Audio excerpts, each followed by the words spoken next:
Hello everyone. Let's start our today's discussion.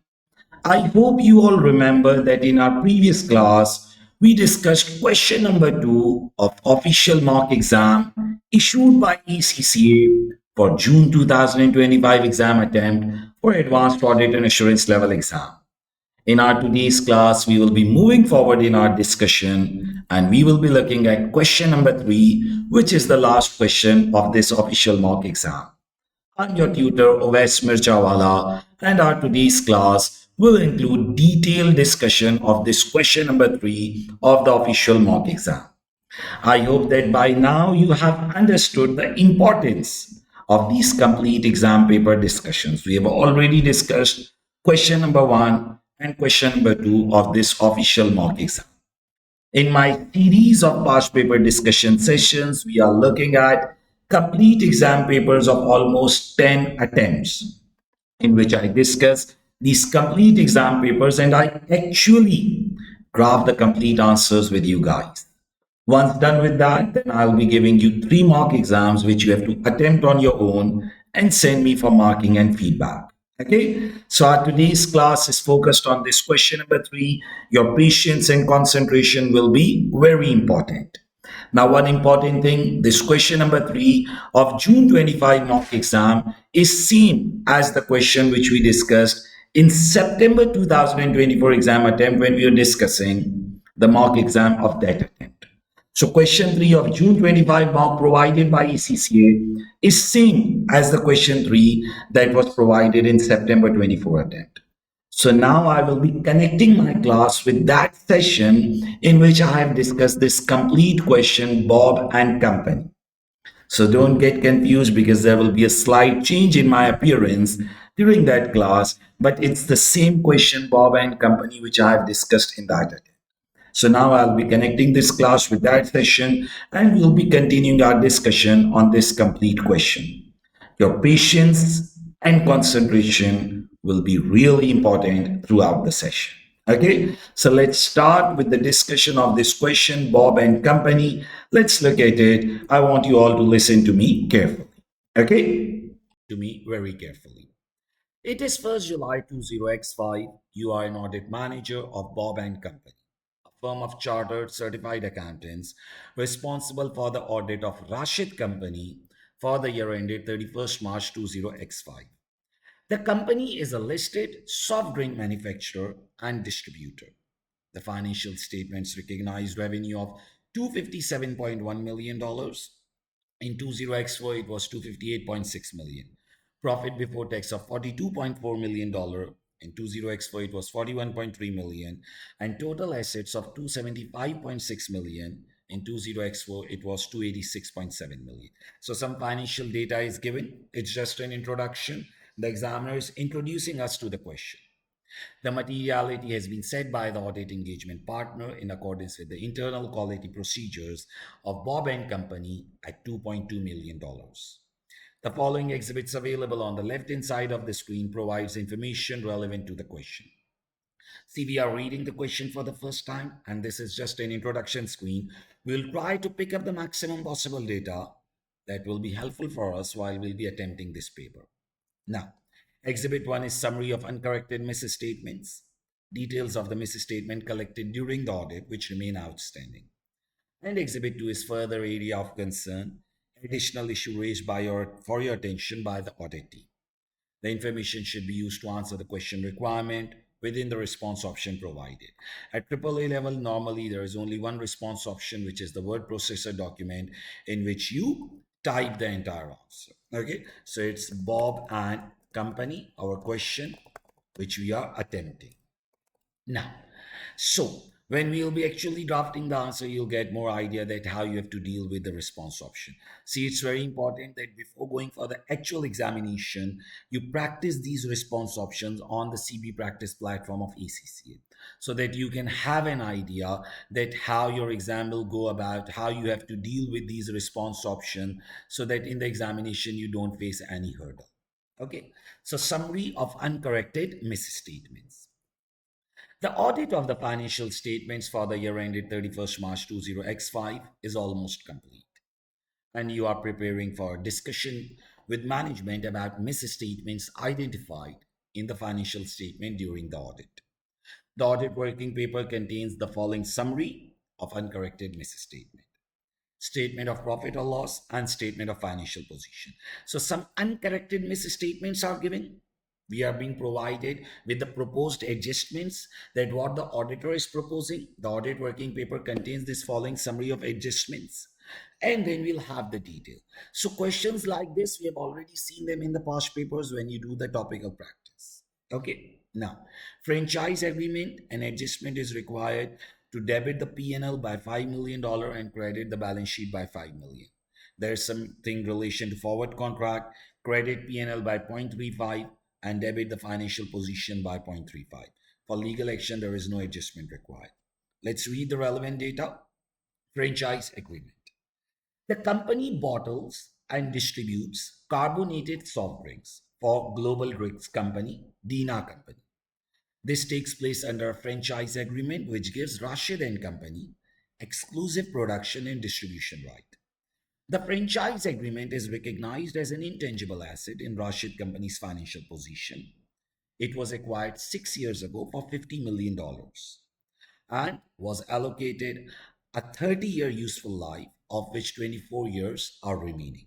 Okay, so $50 million was the cost, 30 years was its life. Okay, from that 6 years have already been lapsed, so the amortization must have been booked in relation to it. Okay, now during the year, the government of the country in which Rashid Company operates introduced a tax on sugary drinks, which is effective in the next financial year.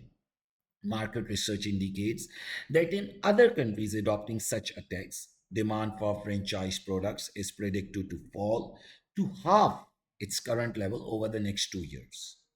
Rashid Company does not intend to impair the intangible asset associated with the franchise agreement, as management is confident that such issues are temporary and that the sales will return to normal level after the initial 2 year period. Based on the evidences from other countries which have the introduced tax on sugary drinks, the audit team has concluded that the present value of the cash flows from this product are $35 million. The franchise agreements are non-transferable. See, the asset was acquired for 50 million. If you open your calculator, the asset was acquired for 50 million. Its life was 30 years. Okay, from that 6 years have already been amortized.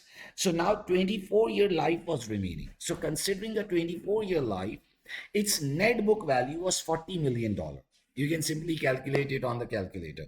50 million divided by 30 years multiplied by 24 years. So its net book value in the books is $40 million. Now, when you have to impair it, you bring it to lower off the net book value, which is $40 million, and the recoverable amount. Now, the recoverable amount is higher of two things: fair value less cost to sell. The rights are non-transferable. So this means that you cannot value it at the fair value. Now you have to look at the value in use. Now the value in use, the present value of the cash flows is $35 million. So from 40 million, you have to impair it to 35 million. So $5 million impairment need to be recognized. The $50 million was the cost, divided by 30 years, multiplied by 24 years. So that's the net book value of $40 million in the book.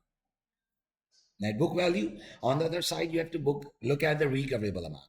Since the rights are non-transferable, so fair value less cost to sell do not exist. You cannot value them in the market because they are not actively sold.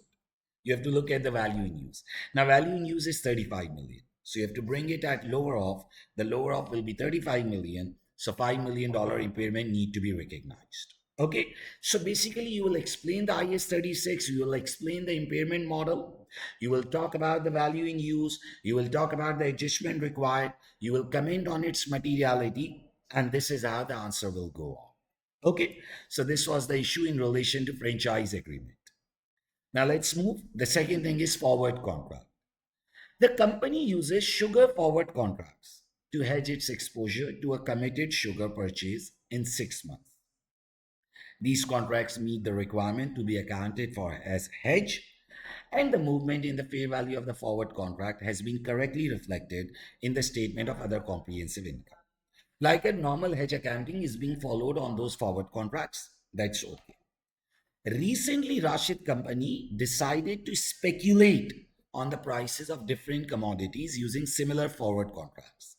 See, now when you are entering in the speculating activity, like it's not a situation of hedging, they are doing normal speculation activity. So it will be a normal instrument valued at fair value through P&L. It's a normal debt instrument valued at fair value through P&L. There will be receivable and payable situations. Cost of $1 million dollars and has not been revalued to fair value at the year end on the basis that it's not a hedge transaction. The fair value of this asset at the year end is $1.35 million dollars. See, the point here is that if it's not a hedge, then it's a normal financial asset which will be valued at fair value through P&L. And considering the fair value through P&L treatment, you have to do the fair value adjustment of $0.35 million dollars. And this is the reason why they have proposed, these are the uncorrected misstatement, that P&L should take a credit of 0.35 and SFP should take a debit of 0.35. Okay. See this $0.35 million dollars, this need to be adjusted. The reason is that they initially entered into the hedge contract, this forward contract of $1 million dollars. Now this is not a hedge transaction because they are doing speculation. Now, when you are doing speculation and it's not a hedge transaction, then it's a normal financial asset which need to be valued at fair value through P&L. So you need to record the fair value adjustment of $0.35 million dollars. Okay. And then comes the third adjustment, which is in relation to the legal action. The company is subject to a legal action by a public interest group regarding alleged detrimental health consequences arising from the high caffeine content of their drink products. Shout out. Rashid Company's legal advisors have confirmed that while it's unlikely that the action will be successful, there is a possibility of losing the case based on the outcome of similar actions in other countries. The legal advisors do not have a reliable estimate of the amount which may be involved in such a settlement. The directors of Rashid Company do not intend to disclose any information about the legal action as they feel to do so would prejudice the outcome of the case. See, when a possibility exists, you need to give a disclosure. Okay. And if there is no reliable estimate, fair enough, you just need to give a disclosure of this legal action. Okay. You cannot hide this legal action only on the basis that it will prejudice the outcome of this case. Okay. You have to give a disclosure because there is a possibility of losing a case. If you remember, the I is 37. So that's why there is no financial adjustment involved for it. You just need to give a disclosure for this transaction. Okay. So these are the three transactions involved. Then there is Exhibit 2, which is in relation to further area of concern, some brief detail. In addition to the identified misstatement, you have noted an area of concern during your file review and the following discussion with the audit team. A review of the board minutes noted that in December 20X4, Bob and Company, our firm, acted on behalf of Rashid Company in respect of a due diligence engagement when the management team was considering the acquisition of the trade and assets of Carlos Company, a small distribution company. As part of the due diligence engagement, Bob Company was specifically engaged to provide an independent valuation of the assets acquired. The acquisition went ahead, but the amount paid for the trade and assets was immaterial. The audit team had no prior knowledge of this work being carried out. See, this is an issue. Our firm provided a non-audit service and we didn't have knowledge. Why the audit partner was not intimated about this? He should have been told about this. Okay. And there is a self-review threat also because the assets were in reality acquired. So those will become the part of the FS and we are the auditors. So there is an ethical issue that we weren't informed, the audit team was not informed about this non-audit service issue. So obviously this is a part relating to ethics. Now let's look at the requirement. We have just read the entire scenario. Now we'll look at each of the requirement and then we will evaluate this question in detail. Using the summary of uncorrected misstatements, Exhibit 1, explain the matters which should be discussed with the management in relation to each of the uncorrected misstatement for 9 marks. And then part 2 is assuming that the management does not adjust either of the misstatement, explain the actions to be taken by the auditor, justify an appropriate audit opinion, and explain the impact on the auditor report. Okay, so first part is matters to be discussed, which is just like matters to consider in relation to each of the misstatement, and other is in relation to audit. So we look at each of the requirement step by step. So it's 9 marks, and do remember that there are professional skill marks also. Professional marks will be awarded for demonstration of skill in analysis and evaluation. Analysis means analyzing the relevant accounting and auditing rules in detail. Evaluation means relating it to the scenario. Professional skepticism, challenging the management treatment, questioning the things.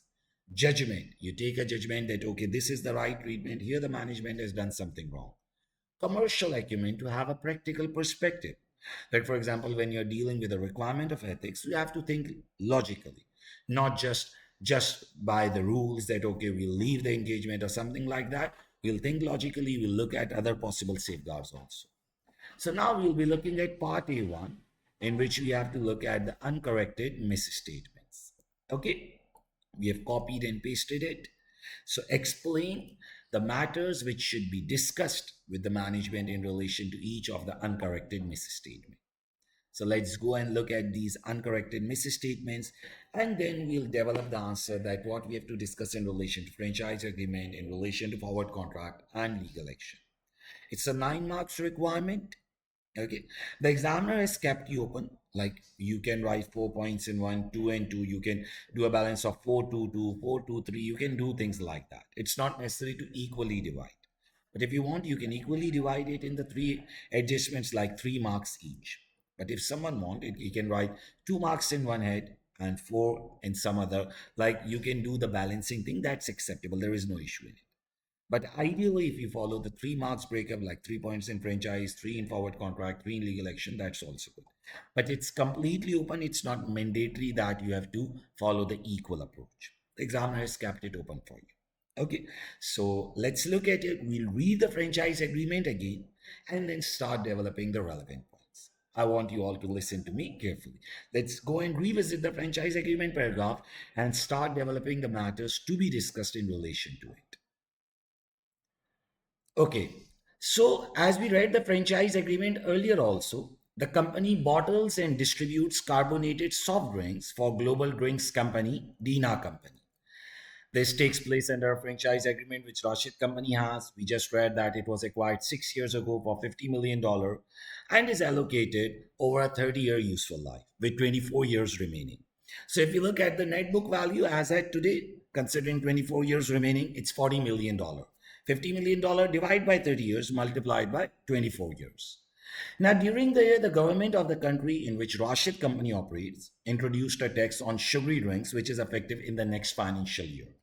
And market research indicates that in other countries adopting such a tax, demand for franchise products is falling to half to its current level over the next 2 years. So you can simply argue here that Rashid Company need to review its franchise agreement of Dina Company for impairment, as the indicator of impairment exists, because introduction of new tax will affect the future cash flows. Therefore, it's an indicator of impairment, and impairment review needs to be done. Okay, now then you will explore the rules of the impairment as per IS 36, that you need to value it at lower of carrying value and recoverable amount. Then you'll talk on the recoverable amount, that recoverable amount is higher of fair value less cost to sell and the value in use. Now, since the rights are non-transferable, so fair value less cost to sell cannot be determined, so we'll be using the value in use. Now, what the management is saying is, as management is confident that such issues are temporary and that the sales will return to normal level after the initial 2 year period. Okay, so basically, the management is arguing that it will not impact the future cash flows. But what we are looking is the trend of the other countries, and it's showing that the cash flows in the future will decline. So here we need to have a discussion with the management, and we need to look at their basis. Like, on what basis they are saying that there would be no change in the cash flows. Okay, so let's look at this answer. I believe that it's an easy one. It's an impairment of $5 million. It's already stated here. And if you remember on the introduction screen, it was written that the materiality level was 2.2 million. Yes, so it's material to FS, and that's why the adjustment will be required. Otherwise, it will impact the audit opinion. So let's look at this. Okay. Now, uh, Rashid Company should review its franchise agreement with Dina Company for impairment as introduction of new tax on sugary drinks will impact its future cash flows from the franchise agreement. Okay, it is an impairment indicator which will require impairment review, as this franchise agreement was an intangible asset which was being amortized over its useful life. See, when you talk about these requirements, matters which should be discussed. So just think about it. Like what you will be discussing with the management. You will discuss the correct treatment. Then you will discuss the treatment which is done by the management. You will discuss the heads affected. This is how you go with the matters to be discussed. Okay. You will comment on the materiality also, that it exceeds the materiality level. But you don't have to calculate the materiality itself, because the materiality level was already provided in the question. Okay, so Rashid Company should review its franchise agreement with Dina Company for impairment, as introduction of new tax on sugary drinks will impact its future cash flows from the franchise agreement. It is an impairment indicator which will require impairment review, as this franchise agreement was an intangible asset which was being amortized over its useful life. Now let's look at the IS 36 regulations, that how we have to do the impairment. We have to value the asset at lower of two things: its carrying value and the recoverable amount. What is the carrying value here? What is the recoverable amount? Let's comment on that. Then we'll talk on the heads affected, some comment on the materiality, and 3 points will be done. So apparently it's an easy one. So let's talk on the IS 36 treatment of the impairment. Okay, so now let's develop the second point, which will be more specific to impairment. Impairment of franchise agreement will require its valuation to lower off its carrying value and its recoverable amount. Carrying value of franchise agreement is $40 million, as we calculated that it was for how much, if you remember, it was for $50 million with 30-year life, and now 24 years are remaining. So if you allocate the remaining life, it's $40 million. Carrying value of franchise agreement is $40 million. Its recoverable amount will be higher of fair value less cost to sell and its value in use. As franchise agreement is non-transferable, therefore its sale value will be irrelevant. Its value in use estimated by our firm is $35 million based on impact on companies in other countries facing similar tax. Okay, considering recoverable amount of $35 million, impairment of $5 million need to be recognized. Okay, so first of all, we commented that impairment indicator exists. We need to review it for the impairment. And then we discussed that what IS 36 require in this regard. Okay, now impairment expense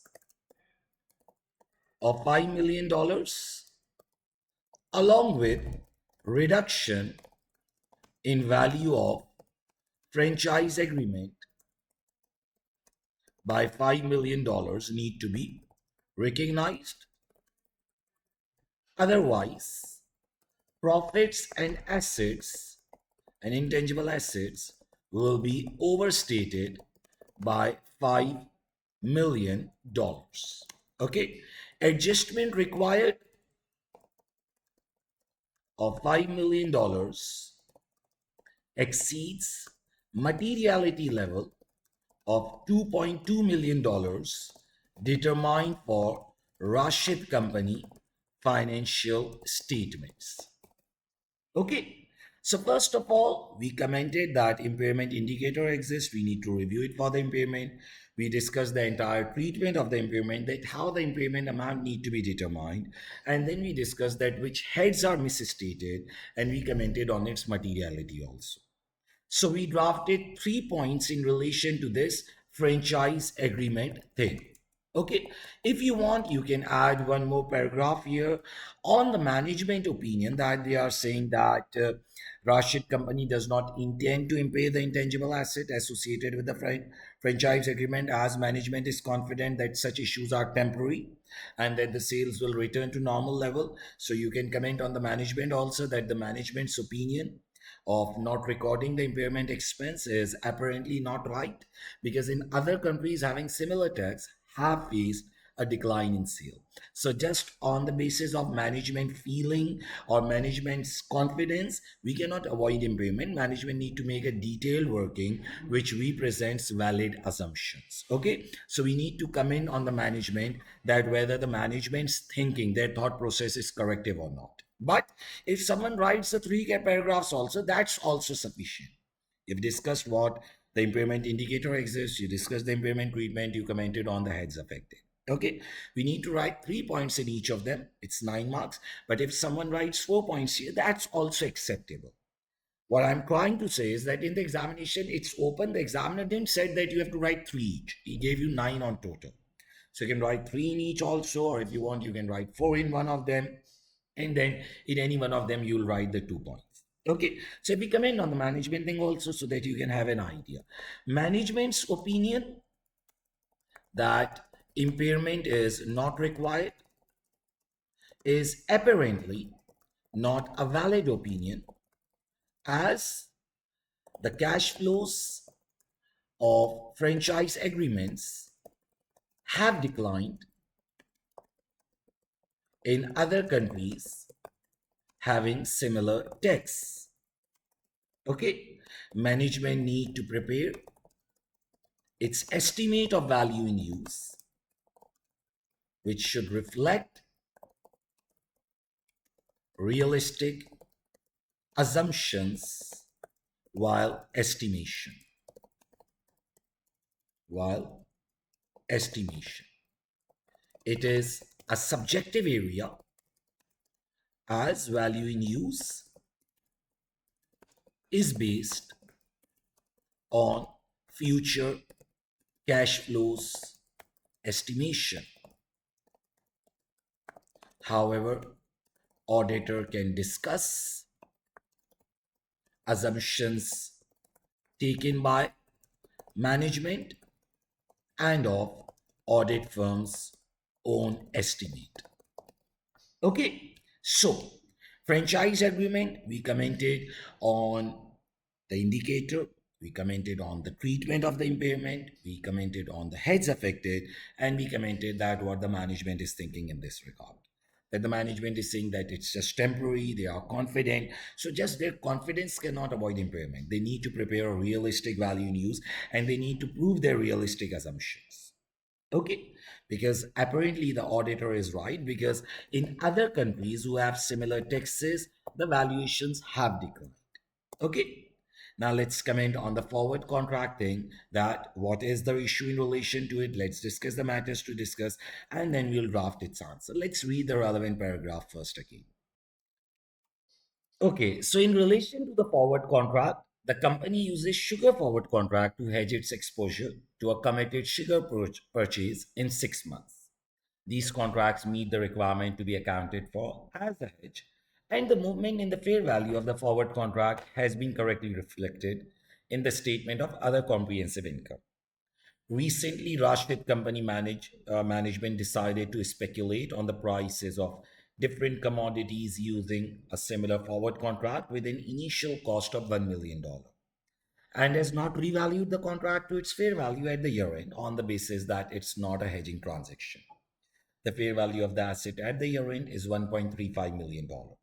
So it's just a normal financial asset, which is a short-term financial asset, and it need to be valued at fair value through P&L. So first you will discuss the correct treatment. You will discuss it with the management. Okay. Rashid Company should value its forward contract at fair value through P&L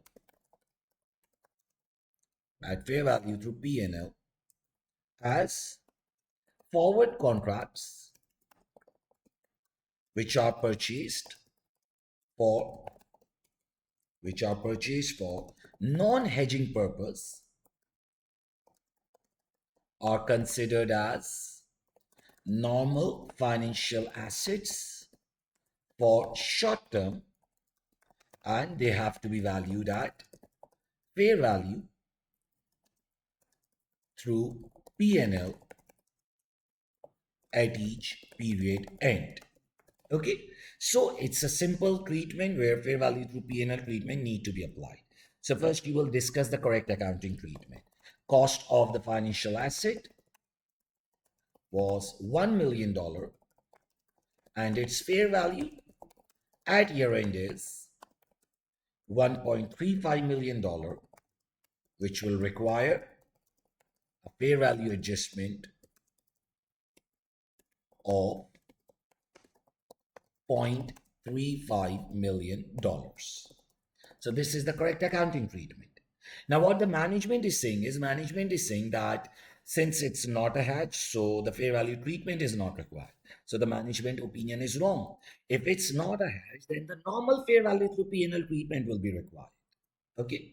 Now management's opinion that as this forward contract is not a hedge contract, therefore fair value treatment is not required, is wrong, as it need to be valued through fair value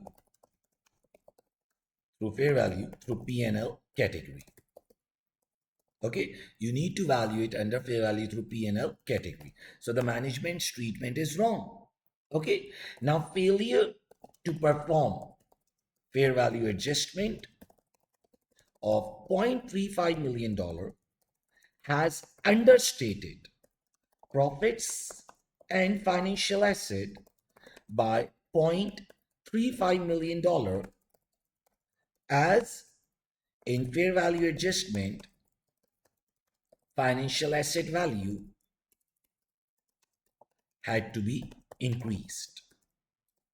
Okay, so if they haven't recorded this fair value adjustment, their profits and assets are understated, because in this adjustment their profits and assets were to increase because it was a fair value of $1.35 million. Now if we comment on the materiality level was $2.2 million. This misstatement is immaterial individually, as materiality level for Rashid Company Audit is $2.2 million, and this misstatement is of $0.35 million. However, it may become material when combined with other misstatements. Okay, like you always form an opinion on the financial statement as a whole, not on each of the misstatements. Individually, it's immaterial, but it may become material when combined with other misstatements, like the misstatement in relation to impairment. So it was a very simple thing. You discussed the correct treatment. You commented on the management treatment that they have done wrong. Their opinion, their approach is wrong. We commented on the heads affected and their materiality. So I particularly believe that till now, this is a simple thing, like a matters to consider requirement which you normally do. Okay. And then the third thing is the legal action. Okay. Now we have already completed 7 marks. Okay. So you can just write 2 points in this legal action to complete your 9 marks requirement. Okay. The company is subject to a legal action by a public interest group regarding alleged detrimental health consequences arising from the high caffeine content of their product. Shout out, Rashid Company's legal advisor have confirmed that while it is unlikely that the action will be successful, there is a possibility of losing the case based on the outcome of similar actions in other countries.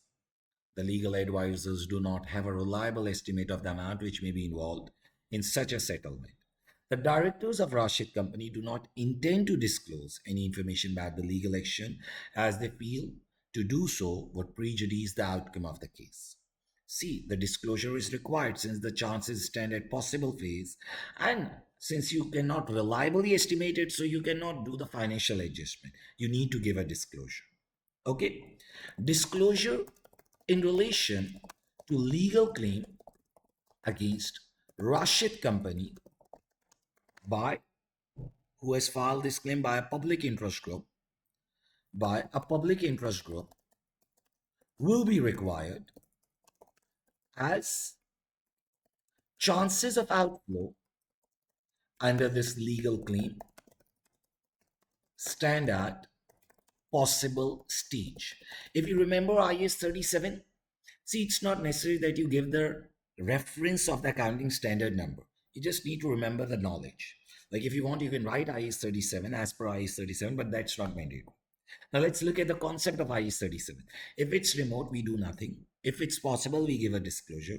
If it's probable, we make a provision. And if it's virtually certain, we recognize the liability. So here it stands at the possible stage. So disclosure in relation to legal claim against Rashid Company by a public interest group will be required as chances of outflow under this legal claim stand at possible stage. Further, as reliable estimate of outflow cannot be made, therefore, a disclosure in this situation need to be given which will explain detail about this claim and its possible consequence. Okay, like the disclosure in financial statement is mandatory, need to be given. Okay, now management's opinion of not giving this disclosure on the basis that it will impact the outcome of case adversely is not valid. Its disclosure note need to be given. Its disclosure note need to be given as otherwise it will misstate notes to the financial statement component of financial statements. See, failure to give disclosure misstate your notes to FS. Okay, as quantitative amount of this legal claim cannot be estimated reliably, therefore its materiality based on quantitative aspect cannot be determined. However, it may be qualitative to financial statement depending on the nature of claim as it affects major or main product line of Rashid Company. We are the soft drink manufacturer and its claim is against the soft drink issue that our soft drinks contain this high caffeine content. So it will become a concern. It brings our concern on the drink product. Okay, of their drink product. Shout out, if you want you can make it specific also, depending on the main product line or as it affects the product line of Rashid Company of shout out. Okay, so if you look at the matters to be discussed, like we discussed each of the transaction franchise agreement, we discussed the correct accounting treatment, we discussed its impact, we commented on the management treatment. and so on. We looked at the forward contract and the legal action thing. See, in case of legal action, the amount of the claim is not known. So the answer will be qualitative aspect.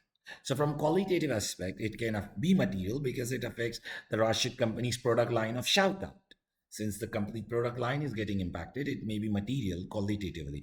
Because if the court orders something like, okay, you have to stop the production, and obviously it will be a big concern. Okay. And considering that the chances stand at possible phase, you need to give a disclosure. Now comes the part two. Assuming that management does not adjust either of the misstatement, explain the actions to be taken by the auditor, justify an audit opinion, and explain the impact on the auditor's report. Now, this is one of the routine requirement for audit reports question where the management is not agreed to do the adjustment. So the auditor talk about the impact on the opinion. Okay, what actions auditor will be taking? Auditor will be discussing it with those charged with governance that if these adjustments are not made, it will impact the audit opinion. It will lead to modification of the audit report. Okay, you will describe the justified audit opinion. Like here, the misstatement is the main misstatement is a $5 million in relation to the franchise agreement. Forward contract issue is a small thing that's of 0.35 million, and legal action is in relation to disclosure. Now, if you look at the overall data of the company is apparently a big company with a profit before tax of 42 million. But this 5 million issue exceeds the materiality level, but it's obviously not pervasive. So the audit opinion which will be referred here will be a qualified audit opinion. That a qualified audit opinion will be given because the misstatements are material but not pervasive. So assuming that management has not done the adjustment, what actions auditor will take and what opinion he will be taking. Okay, so let's look at it.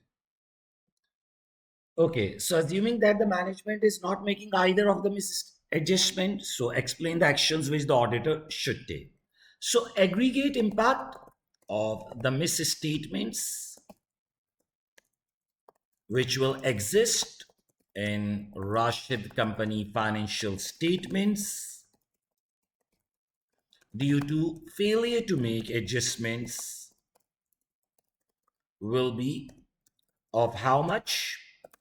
$5 million expense due to this franchise agreement and $0.35 million in income due to this fair value adjustment. See, $5 million was the impairment expense and $0.35 million was the income of fair value adjustment which they have to record. So if you net it off, okay, will be of $5 million minus, also minus $0.35 million is equal to, I think, $4.65 million.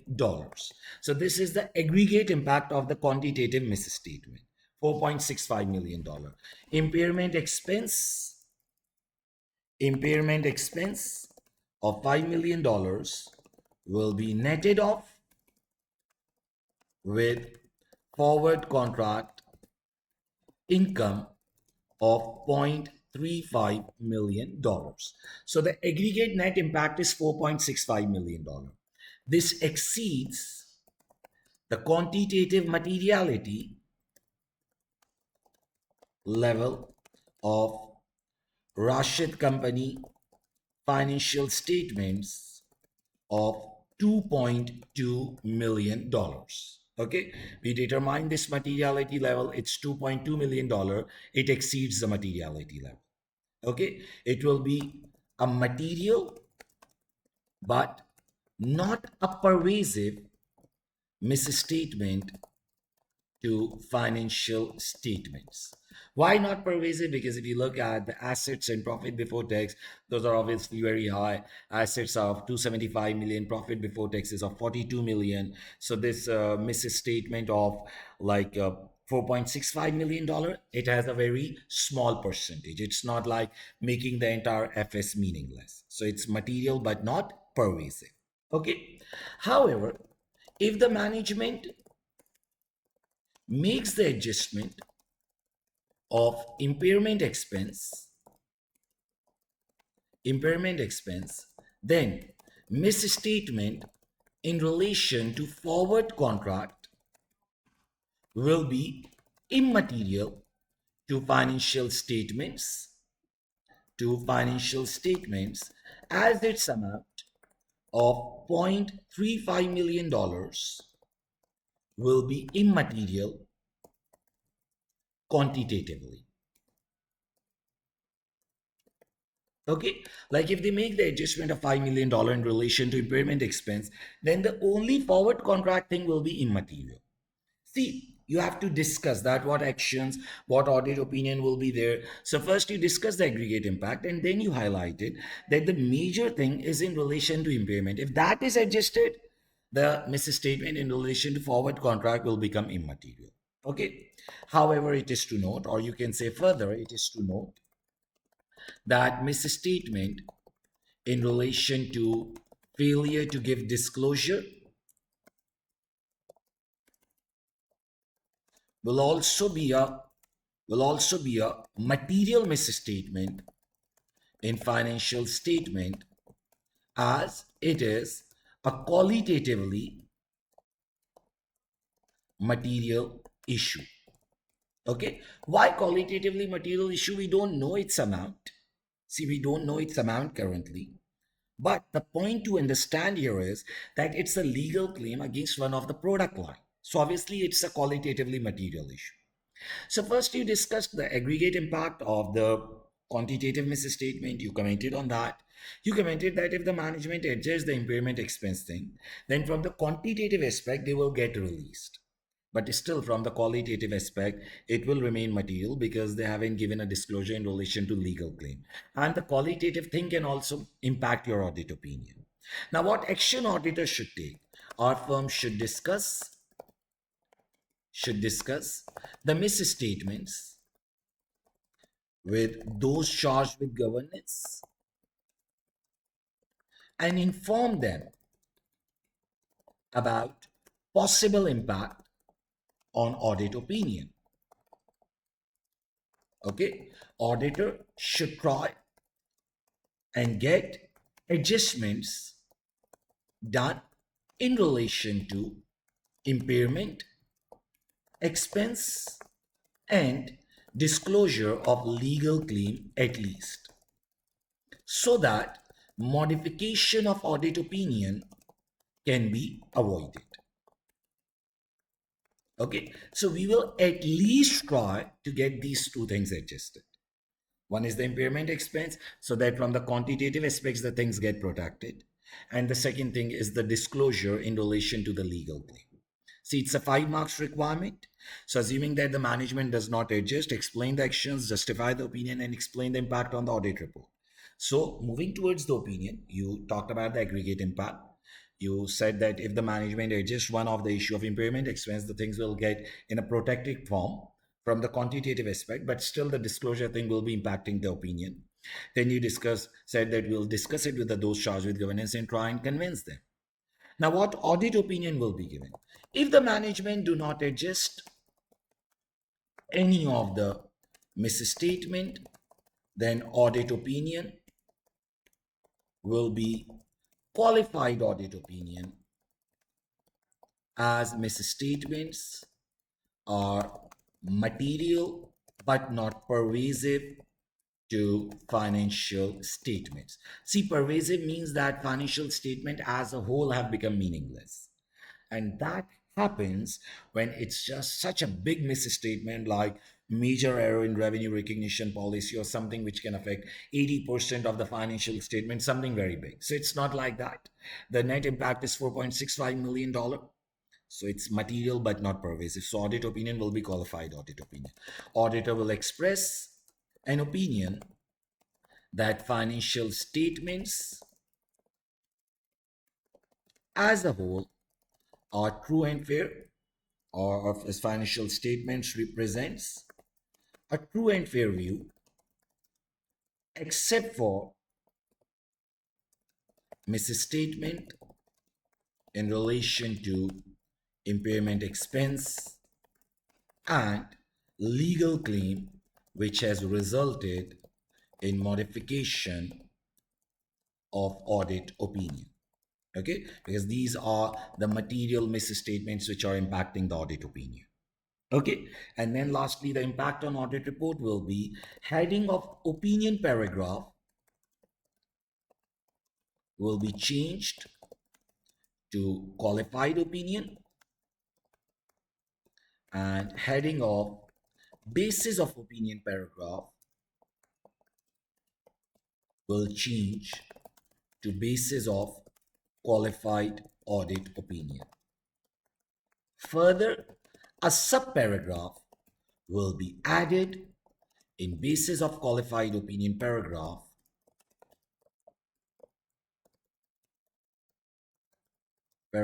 to explain the misstatements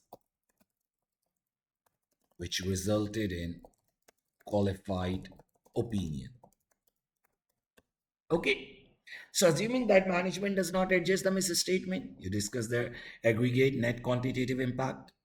You discuss that what is the essential adjustment which is required here. Then you said that we'll discuss with those charged with governance, that's the action required. You discuss the audit opinion and the impact on the audit report. So I particularly believe that till now this question isn't a difficult one. Like franchise agreement, it was a simple impairment thing. Forward contract, simple. Financial asset adjustment, you need to follow fair value through P&L. For legal action, the disclosure was required. And if the management is not doing the adjustment, what will be the impact on the audit opinion and audit report? Now comes the last part, which is of 6 marks, and that was in relation to ethics. So let's read that. Using Exhibit 2, comment on professional and ethical issues and recommend the necessary actions which should now be taken by Bob and company. It's a 6 marks requirement in relation to ethics. So let's read this exhibit again and then draft its answer. It's a simple question, 6 marks. So you have to develop 6 points in relation to it. The ethical issue that Bob and Company's one of the department has provided the non-audit service in relation to due diligence. So let's look at this 6 marks requirement. Okay. So in addition to the identified misstatements, you have noted an area of concern during your file review and following the discussion with the audit team.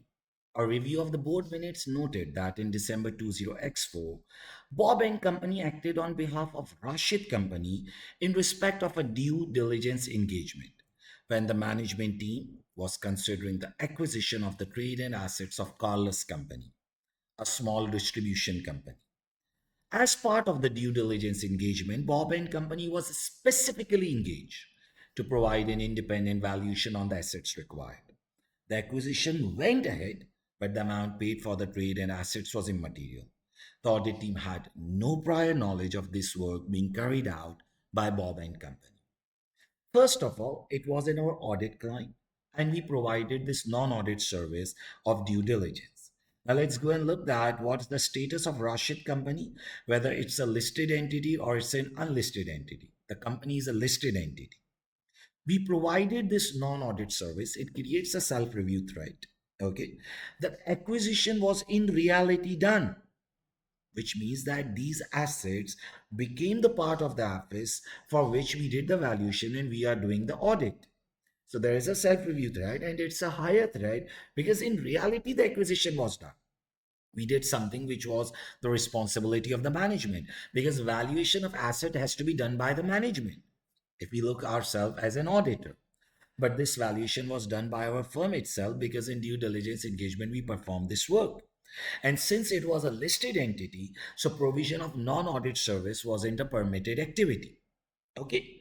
So, and then the worst thing which happened was that it wasn't in the knowledge of the audit engagement partner. See, if any non-audit service was being provided, it should be in the knowledge of the audit engagement partner. This means it was a complete failure of the systems inside Bob and Company, the firm itself. There was a complete failure. That audit engagement partner didn't knew about an ethical threat which existed. At least the audit engagement partner should have the knowledge of this. The audit engagement partner didn't have the knowledge, which is also a big failure. So it's a failure of the systems within the firm itself also. And now independent review should be done for this non-audit work also and the audit activity also, because there was an ethical issue which was not in the knowledge when this work was being performed. So let's draft the answer.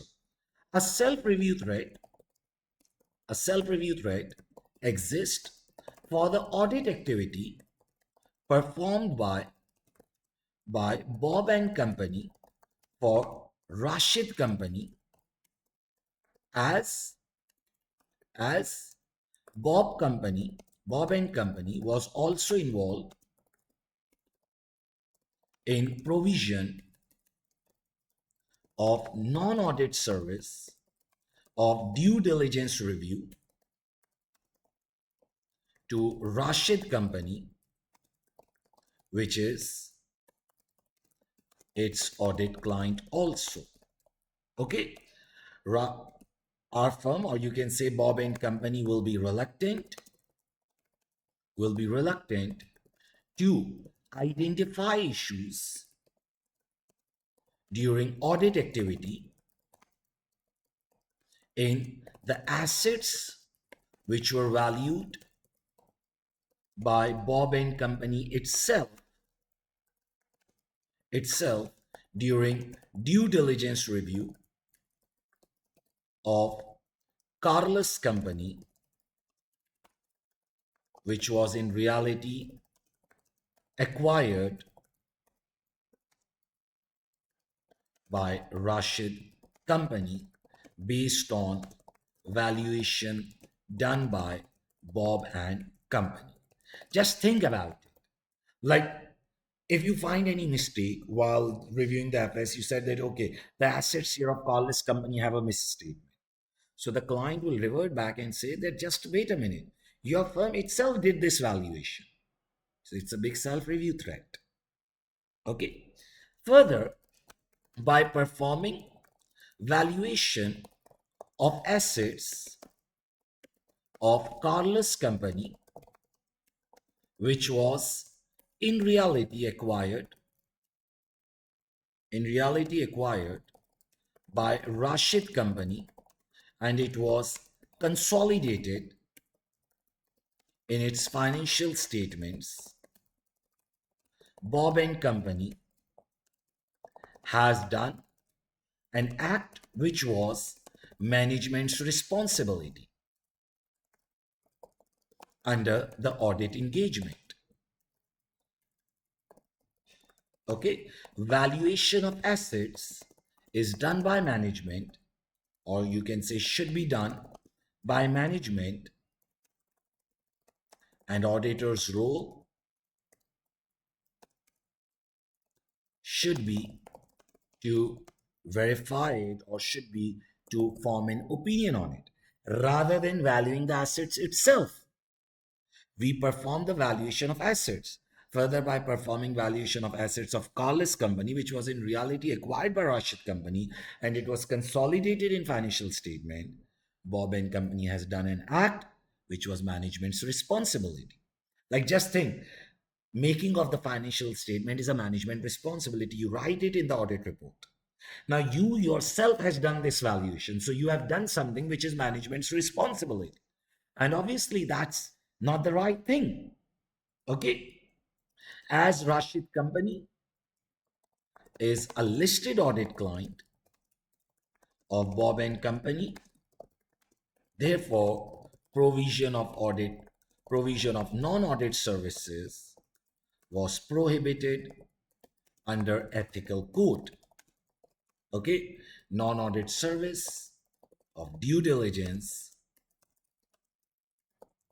shouldn't have been provided.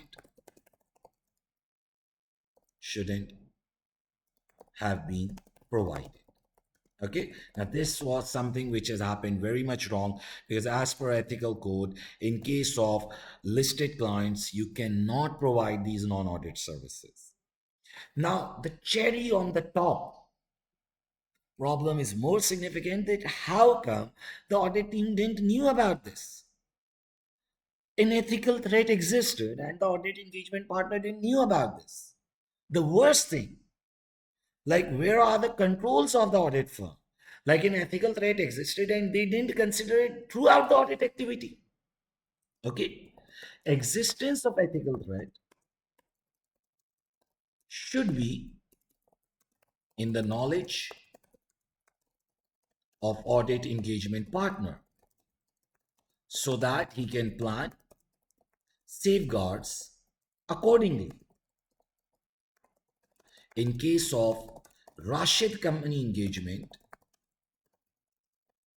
audit team and partner did not have knowledge about non-audit service of due diligence being provided by their own firm. Okay, this means that ethical threat was significant. Like, this is not the right thing that your own firm is providing a non-audit service and you didn't have knowledge about it. So how come the engagement partner will plan the alternative procedures to deal with this risk? Okay, this matter need to be discussed with audit committee of Bob and Company itself. Like, the firm itself need to discuss it with the audit committee. With audit committee of Bob and Company itself, as it was a clear failure of systems and ethical code or ethical practices within Bob and Company. Okay, Bob and Company should have sufficient systems in place to make sure that if any ethical threat exists, it is reported to audit engagement partner. Like, what we need to understand is that what our firm itself is doing. Like, within the firm, this thing happened. Like, one of the department got a due diligence service, they performed it, and the audit team didn't have the knowledge. And we are getting it to know at the finalization phase when we are reviewing these remaining misstatements. So what is happening in the firm itself? The firm need to review its own system. And for the firm itself, this need to be discussed with those charged with governance. Audit committee of Bob and Company. Like, firm itself need to think about its own systems and controls, that what they are doing. So there was a self-review threat. You did something which was responsibility of management. It was a listed client. It was prohibited thing. That was more serious, that partner didn't have knowledge about it. He just got to know in the finalization phase. And then it need to be discussed, because you have to discuss the actions also. That it need to be discussed with the audit committee of the firm itself, that what the committee and what the firm is doing, like when these things existed. Now, what a corrective action need to be done is that an independent review need to be done of both of the engagements, so that at least the threat can be reduced. Like, whatever issues have existed, an independent review of both of the engagements need to be done. Okay, independent review of audit activity need to be done by an independent partner to make sure that due to existence of ethical threat, no compromise is done in audit activity. As Rashid Company is a listed audit client, therefore its quality control review must also have been done before issue of audit report. However, this issue or this matter of ethical threat need to be specifically reviewed by quality control partner, because quality control partner is also an independent partner. And if you think that the ethical risk is significant enough that it cannot be reduced to acceptable level, then obviously one last option is resignation from the engagement. Like, there was an ethical threat, it wasn't reported, and since it's a listed audit client and this has already been done, if the firm thinks that they cannot reduce it to acceptable level, then maybe resigning or withdrawing from the audit engagement will be one of the action. But since this wasn't a material thing that has happened, that it wasn't material to the financial statement, so resignation might not be a very good option. But an independent review need to be done, and if someone want, he can discuss the option of resignation. It's acceptable. Like, you can write that if the threat cannot be reduced to acceptable level, then resignation will be one of the option. So self-review threat existed, You did something which was management responsibility. It's a listed audit client, therefore provision of non-audit services which are related to financial statement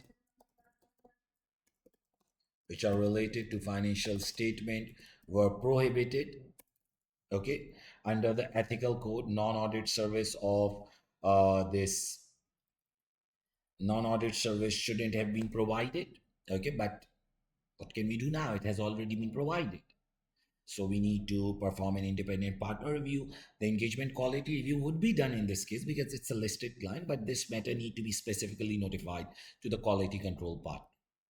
And if we think that the issue cannot be resolved, then obviously in that case, resignation will be one of the options. Okay, and Bob and company need to think about its own systems and policies, that what they were doing when this thing got missed. Okay, so your answer is done. If I look at this question number 3, I particularly believe that it isn't a difficult one.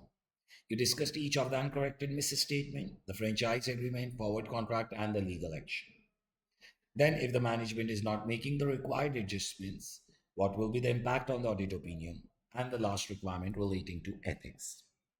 So, this was the last question of pre September 24 mock for advanced audit and assurance. I hope that this mock discussion will give you some confidence and an idea that how you have to deal with the actual exam paper. See, it's very important that before going for actual examination, you do practice some complete papers. For my own students, we are doing these past paper revision sessions, and then there are 3 mock exams which I provide to my students, which they have to attempt on their own and send me for marking and feedback. Okay, so I hope that this session has added value. If you have any query, feel free to contact me on my WhatsApp number. Okay, thank you everyone.